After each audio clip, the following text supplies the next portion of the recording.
lawan yang kita hadapi justru bukannya musuh, tapi dari dalam sendiri gitu loh. Iya. Karena memberikan harapan, kemudian memberikan tekanan, kalau kalah dimaki-maki Iya. gitu kan. Waduh, hati-hati nih kita jadi. Iya benar. Malah nanti jadi seleb ya. Oh iya ya, jadi ya selebnya dalam artian memang seleb entertainment ya jadinya ya. Jadi bukan ke olahraganya lagi ya.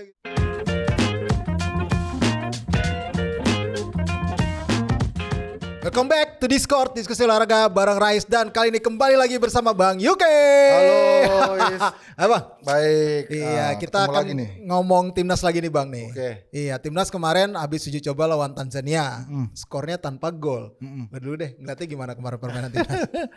Ya, kalau secara umum gue pikir memang ini uji coba yang di set up buat memberikan kesempatan kepada semua pemainnya STI ya untuk main ya. Jadi targetnya memang bukan cari menang-menangan, dari awal juga sudah di-announce bahwa ini pertandingan yang bukan untuk poin kan. Betul. Jadi gue lihat memang lebih ke bagaimana STI bisa melihat semua pemain itu dalam satu skema gitu ya. Kalau kita mau jujur memang skema yang utama kan yang pertama itu. Yang pertama, ya, betul, kan? kelihatan banget itu ya. kan.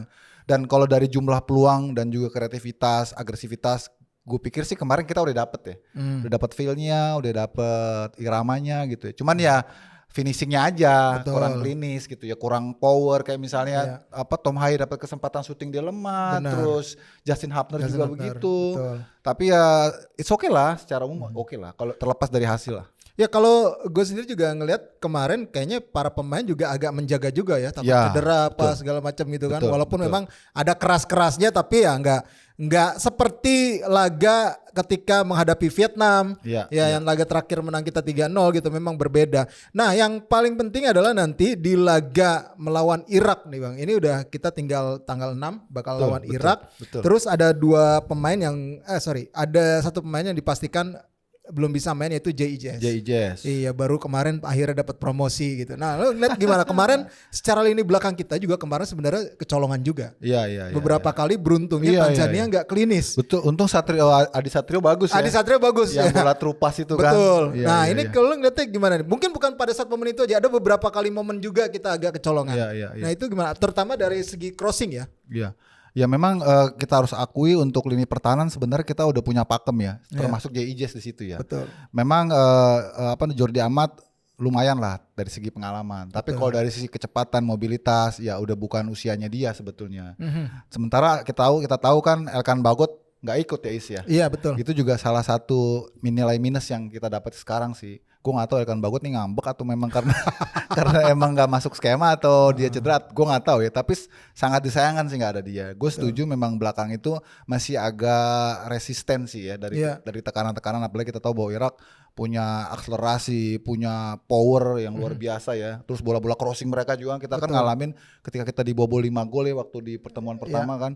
Itu terasa sekali. Jadi kemarin itu memang kita butuh sosok yang lebih solid lagi di belakang. Memang ada Sandy Walsh ya yang bisa dimainkan juga sebagai stopper. Nathan juga bisa. Tapi kan kalau misalnya ada JIJS, ada Elkan Bagot ya, ada Jordi Amat, belakang itu komplit gitu. Iya benar. Ada Hubner. Jadi opsinya STY karena kan sebagian dari mereka yang tadi lu sebut itu kan kayak Nathan, Justin Hubner dan lain-lain itu mereka kan bisa main lebih dari satu posisi. Betul. Jadi kalau kelengkapan kita itu full, ST lebih gampang tuh untuk ngeraciknya gitu loh. Supaya kedalamannya juga lumayan gitu. Dan lu ngeliatnya agak riskan gak sih kemarin pakainya 3-4-3 Bang? Iya memang. Iya riskan banget ya, apalagi kalau lawan Irak ya. Iya kalau lawan Irak gue emang agak ngeri juga sih ya. Iya. Kemarin kan gue lihat dia pakai 3 babak pertama, babak kedua pun juga Ferrari main pun juga sama kan. Iya, betul. Ngisi plot 3 juga kan. Betul. Ya. Nah tapi kalau kita sama-sama lihat dalam game ke game terakhir ini kan ST memang pakemnya udah itu Udah itu ya. 3 itu secara di atas kertas, tapi nanti kan mereka kan ketika ini bertahan jadi 5 hybrid ya. Begitu pas defense jadi 5 kan. Iya betul. Gue rasa itu yang akan terus dipertahanin. Cuman ada sedikit rasa optimis gue nih, walaupun memang kita nggak full tim kali ini, tapi dibanding ketika pertemuan kita lawan Irak di Piala Dunia pertama maupun juga yang di Piala Asia, betul. Yang sekarang nih kita lebih komplit pemainnya. Ada Wak Haji, kan? Betul. Terus ada Tom Haye. Wak Haji siapa itu? Ratmangun. Udah lengkap kan? Udah ada siapa? Sandy Walsh. Sen udah ada Sen juga. Betul. Jadi lebih banyak lah pemain-pemainnya dibanding dua pertemuan kita sebelum lawan Irak. Jadi itu wajar kalau kita punya harapan, antusiasme bahwa kita bisa lebih melakukan perlawanan nih melawan Irak di edisi yang kedua ini. Iya benar. Oh, Sen udah main di yang pertama karena dia yang ngegolin, gue ingat banget. Ke Sandy gawang Walsh Irak. kan- Sandy Walsh yang nggak main karena cedera seinget Iya, gue iya, gitu. iya. Nah ini yang menarik juga adalah ada beberapa pemain baru juga yang akhirnya sudah mulai dinaturalisasi. Calvin Verdong. Ini akan menambah persaingan di posisi back kiri nih. Tempatnya Arhan ya? Ini Arhan yang akan mungkin agak harus bisa meningkatkan level dia lagi ya karena persaingannya cukup sengit, terutama juga di sisi sayap mungkin aja nanti Calvin Verdong bukan hanya ditempatkan di back kiri tapi di sayap kiri. Betul. Dan ini akan menjadi pesaing juga bagi Marcelino Ferdinand gitu loh. Dan ini akan sangat kompetitif banget. Udah mulai latihan tapi ya dia. Udah mulai latihan. Tapi masuk line up nggak ya? Enggak, kalau lawan Irak dia masih ya? belum karena kayaknya lawan Filipina masih diusahain. Oh, oke, Karena kan oke. baru mungkin kemarin dari setujuan DPR tanda tangan presiden hari ini mungkin ya. Ya paling besok baru disumpah ambil paket kilat kan. Ya nggak tahu seminggu kan katanya gitu, nggak tahu lah tuh paket kilatnya gimana tuh nanti di FIFA biar dia bisa main di Filipina. Iya, bagus sih ya. Secara kalau di senior sih no problem lah. Iya. Pokoknya pemain-pemain terbaik yang memang masuk dalam skema dan juga planning STY silakan aja. Iya. Dan gue rasa memang Arhan ya terlepas dari sebelumnya dia memang selalu reguler, dia tetap harus meningkatkan performanya sih. Betul. Karena dia kan relatif atau kalau kita nggak mau bilang dia nggak pernah main ya Iya. di liga ya. Jadi pengalaman yang paling banyak dia dapetin kan di timnas. Betul. Ya kan? Dia lebih Iya. banyak capsnya sama timnas daripada sama klub. Sama klub bener. Jadi dia harus meningkatkan performanya kalau apa ya apa istilahnya Kelebihannya, iya, harus ditingkatkan kelebihannya.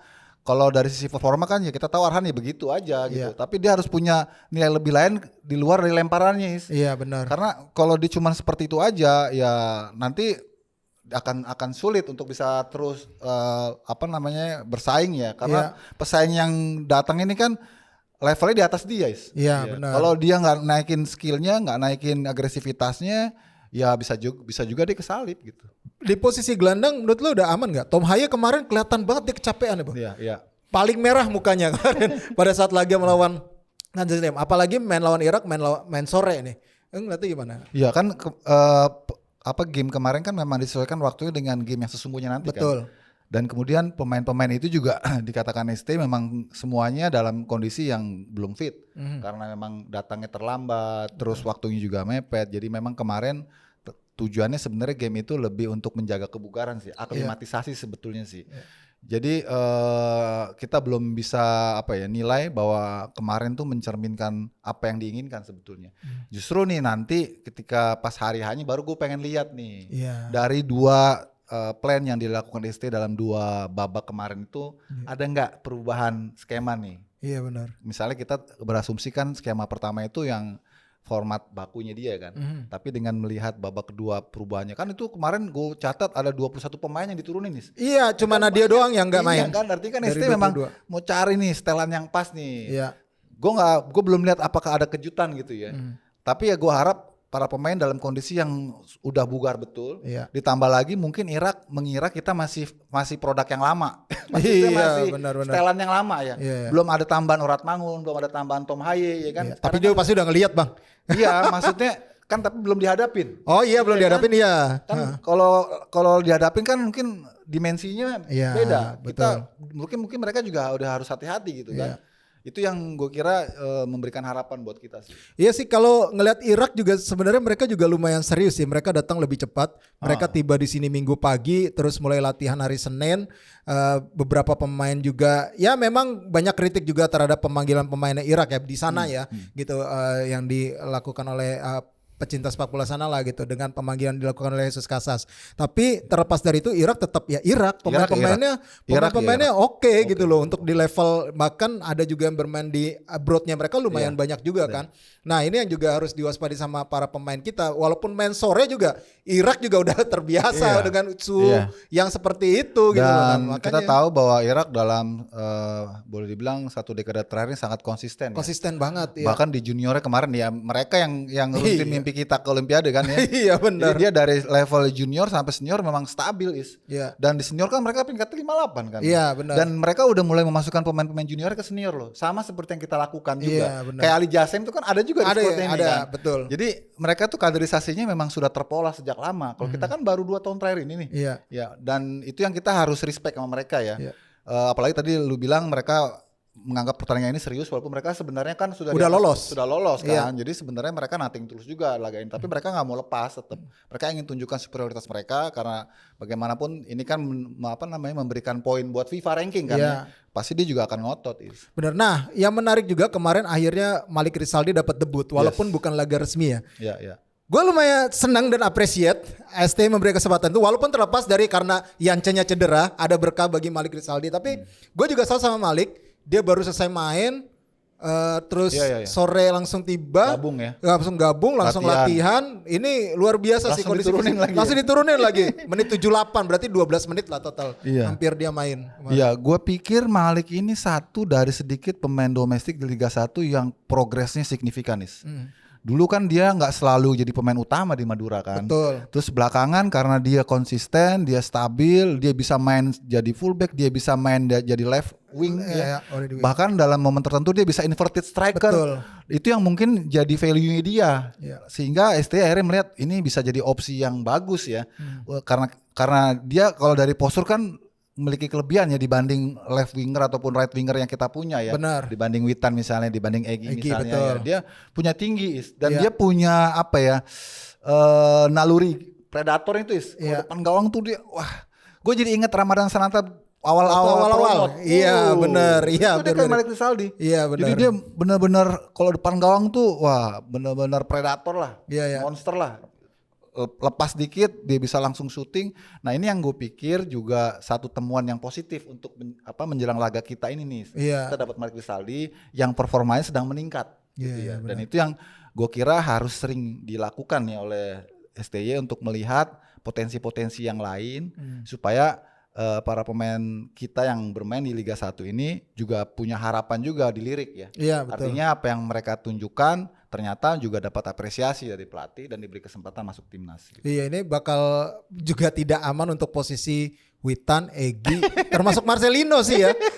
Jadi menarik ini ntar. Itu baru pemain lokal. Belum ntar kalau udah sama Ragnar juga, Calvin Verdong juga di situ. Emang menarik sih ini kompetitif. Berarti lu sepakat ya? Sekarang kualitas kalau kata Pak Erik kan kualitasnya sudah mulai merata ya. Sepakat gak sih? Sudah mendekati lah. Mendekati ya. Kalau merata seimbang sih belum juga. Belum juga ya. Belum juga. Karena kita terbukti kemarin misalnya waktu di Piala Asia U23 ya beberapa pemain nggak hadir aja langsung goyang kan. goyang. Mungkin ini karena senior lebih tebal kan dan lebih punya pengalaman. Jadi kalau 1-2 lagi off, yang lainnya bisa nutupin.